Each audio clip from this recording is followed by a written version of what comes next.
area or some other areas. When it covers everything in life, including taking care of the environment, as we will mention. First of all, it's Allah Azza wa Jalla who created earth and He created the universe as is. And in many ayat in the Quran, a lot of the ayat of the Quran, He will say, أَلَمْ تَرَوْا كَيْفَ خَلَقَ اللَّهُ سَبْعَ سَمَاوَاتٍ طِبَاقًا. Don't you see how Allah created the skies? أَلَمْ تَرَ أَنَّ اللَّهَ أَنزَلَ مِنَ السَّمَاءِ مَاءً. Don't you see how Allah sent rain down from the sky? قُلْ انظُرُوا مَاذَا فِي السَّمَاوَاتِ وَالْأَرْضِ. Say, look and see what's in the السَّمَاوَاتِ وَالْأَرْضِ. He talks about the trees, He talks about the water, the ocean, He talks about everything that we see around us in here. And He said, أَلَمْ تَرَوْا أَنَّ اللَّهَ سَخَّرَ لَكُم مَا فِي السَّمَاوَاتِ وَمَا. Don't you see that Allah made all of that for you?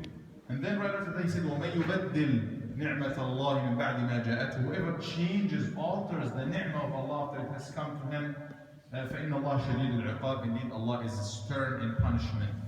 Actually, changing the creation of Allah is also mentioned in the Quran when Allah said, على لسان الشيطان, يعني الشيطان will say, وَلَآمُرَنَّهُمْ فَلَا يُغَيِّرُنَّ خَلْقَ اللَّهِ. And I will order them so they will change and alter the creation of Allah. Changing and altering the creation of Allah is obviously, according to the Quran, is not acceptable. Actually, changing in the sense of producing, using the materials that Allah subhanahu wa ta'ala has offered us to produce, there is nothing wrong with that. But what we see nowadays, حيوانات انقرضت. So many species of animals, they are extinct. The air that we smell, tons and tons of pollution, and it's contaminated. You know, a small paper mill like this factory in here, you know how it is affecting, you know, the environment, even though it's very small. If you compare it to the China factories and elsewhere, tons, hundreds of thousands of toxins are being, you know, emission into the air as we speak right now. We witness the global warming. Isn't all of that a change of an altering of the creation of Allah? Yani within our lifespan, which is, if you compare it to history, is nothing. We see that. We see that summer is not the summer as it used to be back in the 80s or 90s, for example. Actually, it's not as it used to be a few years back. Winter is not as it is. Is that winter that we witness right now? Change, global warming, and the ice is melting in the poles, and we see scientists expect in a few years that the entire countries will disappear, will completely disappear. Poland, Netherlands, and all of these, some areas, they will disappear. So what's happening to the universe? Allah subhanahu wa ta'ala trusted us with that. هُوَ أَنْشَأَكُم مِّنَ الْأَرْضِ وَاسْتَعْمَرَكُم فِيهَا. He created you from earth. Why did Allah create us from earth? Why didn't He create us from light, from anything else? We have to think about that He created us from earth, from this very earth. What happened to the food that we eat? What happened to the chicken that we eat? We add a lot of hormones and chemicals to the food, and that's why we see all of these change and alternation of the creation of Allah, all of these different types of diseases that just appeared recently. All of that is an alarm that we have to get back to the normal way. Nabi sallallahu alaihi wasallam giving us guidelines how to deal with the environment, how to respect. We should respect everything around us in terms of trees, in terms of water, in terms of air, everything. So talking about water, for example, He gave us guidelines that you shouldn't be extravagant in using water. He saw Sa'd and radiallahu anhu was making wudu, and he said, this is too much يا سعد. قال هذا سرف. قال في الوضوء سرف يا رسول الله.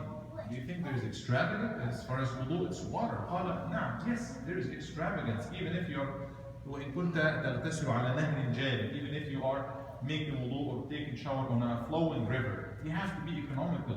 You have to be,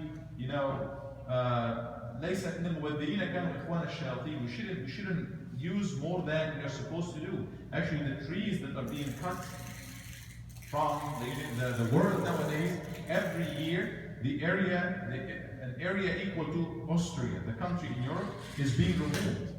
So you're talking about countries, the area of countries being removed as far as trees from the world. And trees, this is what gives us oxygen, this is what filters the universe, and we are just taking it off, simply taking it off from light. Yeah. Tiger. He's just behaving like a kid. So this is what the Nabi Sallallahu Alaihi Wasallam is telling us in here. And living in that lifestyle of ours nowadays, we use much more than we need. As far as the food, we waste a lot of food. This food is being, Allah subhanahu wa ta'ala created for all humans, for us to use all of that and waste all of that. The waste of food of the average person of us, not the rich or the poor, is a lot. Is a lot. If we just consider how much food is being wasted, how much water is being, wasted. All you need to do is for wudu, for drinking, for cooking, for taking a shower, versus how much. Look at the bill at the end of the month and see thousands of gallons and thousands of gallons that we use every day. We have to, take a stop and think. Even at times of war, Nabi Sallallahu Alaihi Wasallam, this is emergency times and enemies are attacking you, or you are in the battlefield. You have to, all rules are to be broken or something. Yet, the Nabi Sallallahu Alaihi Wasallam is giving them clear example, not only to respect human lives. لا تقتلوا شيخا كبيرا ولا طفلا ولا عجوزا. Do not kill elderly. Do not kill women. Do not kill those who are not fighting you. Do not kill monks. Those who worship in their places. Anybody who is not fighting you, do not kill them. It's definitely number one thing is humans, but yet he say لا تعقروا نخلا ولا تقتلوا حيوان إلا لنأكله. So he's even at times of war, he is giving us an instruction that لا تعقروا نخلا عقرة, and we said that عقرة is usually used as a verb in Arabic for what? How can we translate it? It's slaughter. Do not slaughter. لا تعقروا. One of the meanings of it, al-aqr, is do not slaughter a tree or a palm tree. So he's dealing with it as a living thing. Do not do it. It's not right. It doesn't mean that it's war. You eradicate and set on fire and everything in front of you. No, that's not right. He's teaching us that even at times of war. Sallallahu Alaihi Wasallam. So we need to respect everything around us in terms of animals, in terms of the environment at large. And I like what Brother Abu Ubaidah is saying when he is giving water for the mint outside. It's being destroyed anyway. Somebody destroyed it nicely with a truck. And he used to give it like salam every morning or something, and he used to deal with it very gently. Wallahi, this is good. He said, Allah, and he's right. That's making tasbih to Allah subhanahu wa ta'ala. It's part. I like also this culture as once he said that they respect trees. And we should respect the creation of Allah subhanahu wa ta'ala. If there is no need to cut this tree, you don't cut it.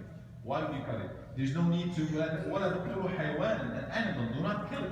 Do not kill. It's war. Let's just kill everything. No, unless you have to eat it. We don't kill animals just like that for the sake of killing, or we don't do that unless you are, unless you're going to eat it. This is an alarm that we need to really, we as Muslims who might not think a lot about this, about earth and environment, we need to call this from the school, reduce, reuse and recycle.